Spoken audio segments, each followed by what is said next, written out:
All right, so last night I had the privilege of playing in Andrew Knapp, also known as SR2 Joker's D&D 5e one-shot game. Now, the idea is that everybody had a rumor that he had given us, and it was up to us if we decided to pursue the rumor, if it was true or not, if we wanted to share the information with others, so on and so forth. Well, I rolled up before this game a fifth level druid named Kevwert, a human, and really was hoping to try something different. I've never played a druid, and so I thought this would be a fun character. Was originally playing with the idea of making him multi-classed as a barbarian druid. I even thought about a monk druid, but ultimately just decided to go with a straight druid. So this is my character. Before I get into the game and what happened, I'll just quickly describe the character. So he's been searching for spiritual enlightenment, and he feels tremendous empathy for all those who suffer. He feels that his gifts are meant to be shared with all and not used for his own benefit. And he's still seeking enlightenment. He's pursued in seclusion, and it still eludes him. He harbors dark, bloodthirsty thoughts that his isolation and meditation have failed to quell so far. He's the Circle of the Moon druid, so he is able to do a combat wild shape into an animal of a CR1, which is pretty impressive. I took the defensive duelist, so that when he's wielding a finesse weapon, that his armor class was up by 3. And on top of that, he was using a shield. So I was able to get him up to a 19 AC at 5th level, which is pretty sweet. And technically, I could have done that at 1st level and had 19 of AC. So I thought that was kind of cool. A little bit min-maxy, but right now I'm in an experimental phase where I like to see what I can do with characters, especially for one-shots. So the rule was we could have max 1st level gold plus 150 gold. I had 42 gold left over after buying a ton of stuff. I bought healer's kits, all sorts of things. At 4th level, I took the healer feat, which allowed me to use healer's kits to bring back some hit points for players. And yeah, I mean, he was just pretty cool. I had a wooden shield, a scimitar, darts, which I don't think I actually used my darts. Had some pretty cool spells that I prepared for the day, or 2 days. Some of the ones that stood out to me that I really liked were Call Lightning and Spike Growth. Those 2 were really cool spells. I didn't get to use Spike Growth. It's something that I was a little bummed out about, but the opportunity never seemed to really present itself. The only time it did is very early on in the game. I could have done it, but I didn't. So I'm a little bit bummed out about that. This character I will use again. As long as I play a 5th level game, he will get used again. I really like him. So anyways, the game started with us trudging through the desert on horses and camels. And apparently we had a wagon, which we discovered later on because another player said, well, my guy's in a wagon. And so Andrew just said, okay, fine. So we came up on an oasis, and I decided to sneak ahead and check it out while everyone else stayed back. As I got up there, I saw a salamander, a lava child, and multiple cultists. So what I decided to do was create a cube of water, because I had the create water spell, above the salamander who was on fire and the lava child, and just doused them with water. Right before I did that, though, I signaled to the group to come up and join me because something was going on, and they could tell from my frantic gesture that something was serious. So I did this, and combat began.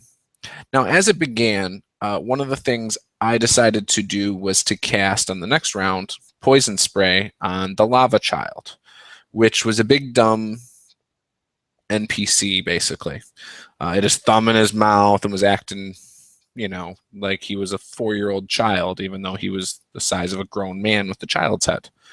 So anyways, we pretty much wiped him clean. Posey's character stayed on his horse almost the whole time and put his hoof on top of one of the cultists at the end of combat and threatened him. Then Posey managed to get off of it and get on top of the lava child and skin his face off. So that's what happened in combat. Then after combat, the water that was basically what the cultists were doing were putting runes that were draining the water from this part of the desert. So some of the players noticed that there was a water elemental in the water.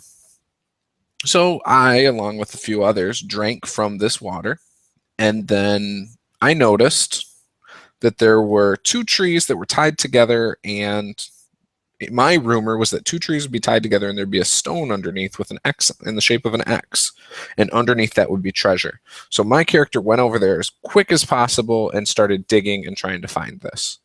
When we found this, I was going to open the box before one of our magic users had told me, no, back up, I'll use Mage Hand, to which he used Mage Hand and opened it. Things were, I think a dart shot up in the air and landed in the sand. So our magic user saved me a dart to the face, basically.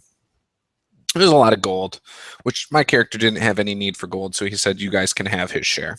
Split it among you. So we put it into the wagon and moved on.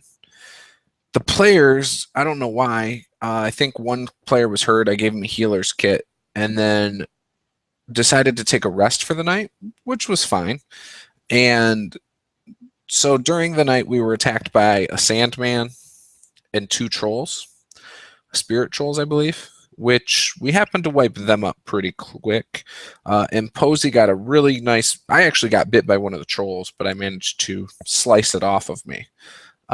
Posey burned this, or somebody burned the sandman, so he turned to glass, and then Posey delivered a monologue before shattering it into millions of pieces. So yeah, the rest of the night went pretty uneventful, and we went to this temple. Now, this temple, we had to weasel our way through to get to the entrance of it, which Posey refused to leave his horse behind and brought it with him. We had two options. We could go through a tunnel that was very dark, or we could go up and over the wall and down 200 feet by rope, which I loved that idea because I was going to turn to an ape. I offered to carry everyone down so there wouldn't be a problem. People didn't like that idea. So we went through the tunnel, to which we came across a bunch of light sensors for dart traps. So everybody, well, Posey gave Cat's Grace, which we had found in the chest before. He gave Cat's Grace to the horse so that it could get around these light sensors. So everybody got by. I think only one character took some darts. But yeah, pretty much everybody got by, and it was my turn. So my character decided to stick his scimitar out in the light and let the dart traps use up all of their darts, which is about 300 darts. Then he managed to walk through it, no problem. A little bit of a show off, but not really. He wasn't trying to show off. He was just trying to deliver a message that, hey guys, we can work smarter and not harder. So then we got into where the fire elementals were, or where there were two braziers of fire. I doused those with water, thanks to Posey's character suggesting it. And then we fought an Ifrit. Now, as we fought the Ifrit, we pretty much mopped the floor with him, no problem. I hit him with the poison spray, giving him disadvantage within, I think, the first round. And then we, like I said, we just wiped the floor with him. So yeah, that's how the game went. Andrew Knapp runs a fantastic game with good descriptions. A lot of the players there had very good descriptions themselves. It was very role-play heavy, even though there was a lot of combat and everything was pretty much combat. So go check that out if you're into RP-heavy games. I definitely recommend it for you guys. And if you want to see the kind of game that Andrew runs, he does have that video, and then he has another live play back from when he first started his YouTube channel. So go check those out, and yeah, and go join the Tabletop RPG one-shot group for chances to play in games like this and many more. We play various systems, and you know, if you just want to try a game before purchasing it or anything like that, there's your chance. So with that, I'm out. This is Juice, and this was Tabletop Gaming with Juice. Thank you. Bye-bye.